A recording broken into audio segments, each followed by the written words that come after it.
අපි සාමාන්‍යයෙන් කඩෙන් ගන්න බොඩි ලෝෂන් එකක් නම් ඒ බොඩි ලෝෂන් එක කල් තියාගන්න ප්‍රිසර්වේටිව් වර්ග, සුවඳකාරක, ඒ වගේම වර්ණකාරක වගේ විවිධ දේවල් ඒකට පාවිච්චි කරනවා. හැබැයි මේ බොඩි ලෝෂන් එකට ඒ කිසිම ප්‍රිසර්වේටිව් වර්ගයක් නැතුව ඔයාලට කල් තියාගෙන පාවිච්චි කරන්න පුළුවන්. ඔයාලට අධික වියලි සමක් තියෙනවා නම්, කොරළ හැදුණු, ඉරි තැළුණු සමක් තියෙනවා නම් මේ බොඩි ලෝෂන් එකෙන් 100%ක්ම තෙතමනයක් තියෙන සහ සමට හොඳ ලස්සන පාටකුත් එකතු කරලා නිරෝගී ස්කින් එකක් දවස් 3කින් වගේ කාලෙකදී ඔයාලට ලබලා දෙනවා. ඉතින් මේ බොඩි ලෝෂන් එක ඔයාලගේ විලුඹ පැලෙනවට, දන හිස් වැලමිට වගේ රෆ් ස්කින් වලටත් ඇප්ලයි කරන්න පුළුවන්. ඒ වගේම හැම අඳුර වෙලා තියෙනවා නම් ඒ වගේ තැන් වලටත් ඔයාලට මේක ඇප්ලයි කරන්න පුළුවන්. මේක ඇප්ලයි කරාට පස්සේ ඔයාලට ඒ වෙලාවටම තේරෙයි ස්කින් එකට කොච්චර බර ගතියක්, මොයිස්ච් එකක් එනවාද කියලා. මේක බොඩි ලෝෂන් එකක් කියලා කිව්වට ඇත්තටම මේක බොඩි බටර් එකකින් කරන කාර්යය ඉටු කරගන්න පුළුවන්. ඉතින් ඒ වගේම හොඳ බොඩි ලෝෂන් එකක් තමයි මම අද ඔයාලා වෙනුවෙන් මේ අරගෙන ඇවිල්ලා තියෙන්නේ. 100%ක්ම මට විශ්වාසයෙන් කියන්න පුළුවන්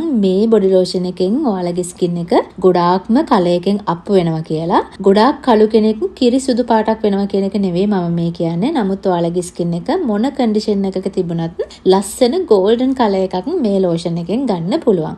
ඇත්තටම මේක බොඩි ලෝෂන් එකක් වුණාට ඔයාලට මේක මුහුණට උනත් කිසි ප්‍රශ්නයක් නැතුව ඇප්ලයි කරන්න පුළුවන්. රාත්‍රී කාලයට උනත්, දවල් කාලයට උනත් ඕනම වෙලාවකට ඔයාලට මේක ඇප්ලයි කරන්න පුළුවන්. හැබැයි ඕනම දෙයක් ඔයාලා දවල් ඇප්ලයි කරනවා නම් අනිවාර්යයෙන්ම සන් ප්‍රොටෙක්ෂන් එකක් ඊට උඩින් ඇප්ලයි කරන එක අනිවාර්යයි. ඉතින් ඒක ඔයාලා කොයිම වෙලාවකවත් අමතක කරන්න එපා.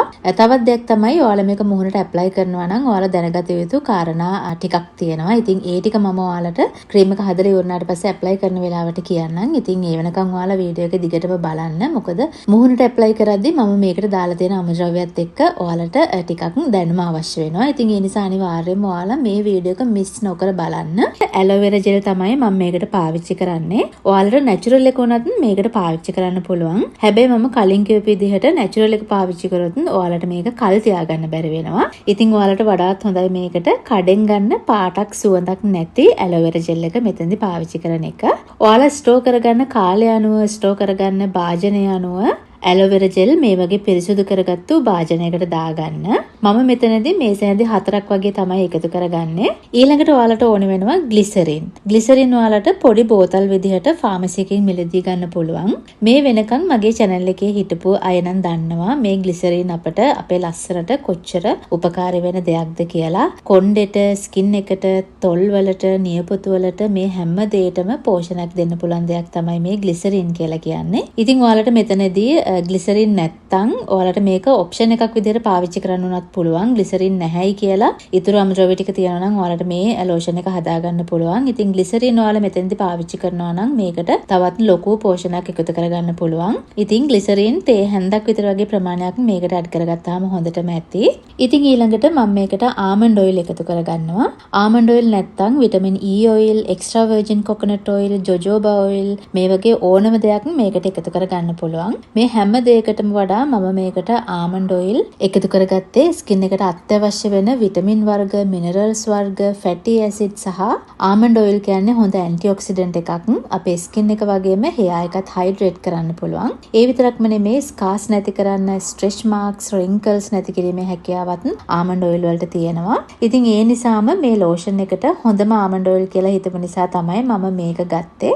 ඒත් ඔයාලට ආමන්ඩ් ඔයිල් හොයාගන්න නැත්නම් මම කලින් දීපු ඔප්ෂන්ස් උනත් මේකට පාවිච්චි කරන්න පුළුවන්. ඉතින් ඊළඟට තමයි ඔයාලට මේකේ වටිනාම දේ මම එකතු කරන්න යන්නේ. ඉතින් ඊළඟට මම මේකට එකතු කරගන්නවා පින්ඩ් ඔයිල් එක. ඉතින් මගේ channel එකත් එක්ක හිටපු අය දන්නවා මුලින් ඉඳන්ම මේ පින්ඩ් ඔයිල් එක කියන්නේ අපේ ස්කින් එකට කොච්චර වැදගත් දෙයක්ද කියලා. ඉතින් මේක තමයි මේකේ ඇක්ටිව් ඉන්ග්‍රේඩියන්ට් එක වෙන්නේ. ඉතින් මේකෙන් ඔයාලගේ ස්කින් එකේ තියෙන කොරළ සම්පූර්ණයෙන්ම නැති කරගන්න පුළුවන්. ඒ වගේම විලුඹ පැලෙන එක නැති කරගන්න පුළුවන්. ඔයාලගේ ස්කින් එකට ලස්සන කලර් එකක් එකතු කරගන්න පුළුවන්. ඉතින් ඔයාලට මේ පින්ඩ් තෙල් එක ආයුර්වේද බෙහෙත් කඩවල වලින් ඉතාමත් අඩු ගානකට මිලදී ගන්න පුළුවන්. ඉතින් මෙතනදී මම ඔයාලට බ්‍රෑන්ඩ් දෙකක් පෙන්නනවා. ඉතින් බ්‍රෑන්ඩ් එක මොකක් වුණත් මේක ඇතුලේ තියෙන තෙල් එක එකම ෆෝමියුලා එකකට තමයි හදලා තියෙන්නේ. ඉතින් ඔයාලට බ්‍රෑන්ඩ් එක ප්‍රශ්නයක් නැහැ. ඕනෙම පින්ඩ තෙල් එකක් අරගෙන ඔයාලා මෙතනදී තේ හැඳි දෙකක් මේකට එකතු කරගන්න. මොකද මේක ඇක්ටිව් ඉන්ග්‍රේඩියන්ට් එක හන්දා ඔයාලගේ ස්කින් එකට ලොකු පැහැපත්කමක් සහ ඔයාගේ ස්කින් එක රිකවර් කරගන්න පුළුවන් ඉන්ග්‍රේඩියන්ට් එක විදිහට තමයි මම මේක මෙතනදී පාවිච්චි කරන්නේ. ඉතින් ඔයාලා මෙතනදී තේ හැඳි දෙකක් වගේ ප්‍රමාණයක් මේකට එකතු කරගන්න. පින්ඩ තෙල් හදලා තියන්නේ වැල්මේ වැල් මැදට ඉරමුසු වගේ ආයුර්වේදයේ හැම පාට කරන ද්‍රව්‍ය ඇතුළත් කරලා. ඉතින් මේක ආයුර්වේද වෛද්‍යවරු පවා ස්කින් කන්ඩිෂන් වලට නිර්දේශ කරන බෙහෙතක්. ඉතින් ඔයාලට මේක කිසි බයක් නැතුව මේ ලෝෂන් එකට පාවිච්චි කරලා ලොකු ප්‍රතිඵලයක් ගන්න පුළුවන්. ඉතින් මේ වගේම ලස්සන කලර් එකක් ඔයාලගේ ස්කින් එකට ගන්න පුළුවන්. ඒ වගේම 100%ක්ම ඔයාලගේ ඩ්‍රයි ස්කින් එක මේකෙන් නැති කරගන්න පුළුවන්. ඉතින් ඊට පස්සේ ඔයාලා මේක ග්ලාස් ජාර් එකකට දාලා ස්ටෝර් කරලා තියාගන්න. ඉතින් ඊට පස්සේ ඔයාලා මේක ඔයාලගේ මුළු ඇඟේම ලෝෂන් එකක් විදිහට ඇප්ලයි කරන්න. ඇප්ලයි කරලා ඔයාලට රාත්‍රියට නිින්දට යන්න පුළුවන්. උදේට හොදලා දාන්න පුළුවන්. නැත්නම් ඔයාලට මේක සාමාන්‍ය මොයිස්චරයිස් එකක් විදිහට සාමාන්‍ය ලෝෂන් එකක් විදිහට ඔයාලට දවස පුරාම මේක ඇප්ලයි කරගෙන ඉන්න පුළුවන්. මොකද මේක කිසි ප්‍රශ්නයක් වෙන්නේ නැහැ. ඇලෙන සුළු ස්වභාවයක් නැහැ. කඩේ ක්‍රීම් එකක් ඇප්ලයි කරලා හා සමානව ඔයාලට මේක ඇප්ලයි කරන්න පුළුවන්. ඉතින් මූණට ඇප්ලයි කරනවා නම් ඔයාලට වඩාත් හොඳයි. ඔයාලා මේක රාත්‍රී කාලයට ඇප්ලයි කරන්න. හැබැයි මම මේකට පින්ඩ තෙල් දාපු නිසා මූණට ඇප්ලයි කරද්දී ඔයාලා මතක තියාගන්න ඇස්වට ඇප්ලයි කරනකොට මේක චූටි දැවිල්ලක් ගන්න ගන්නේ. මොකද පින්ඩ තෙල් වලට පොඩි ඇස් දැවිල්ලක් එන හින්දා. ඉතින් ඒකත් මතක තියාගෙන ඔයාලා ඇප්ලයි කරන්න.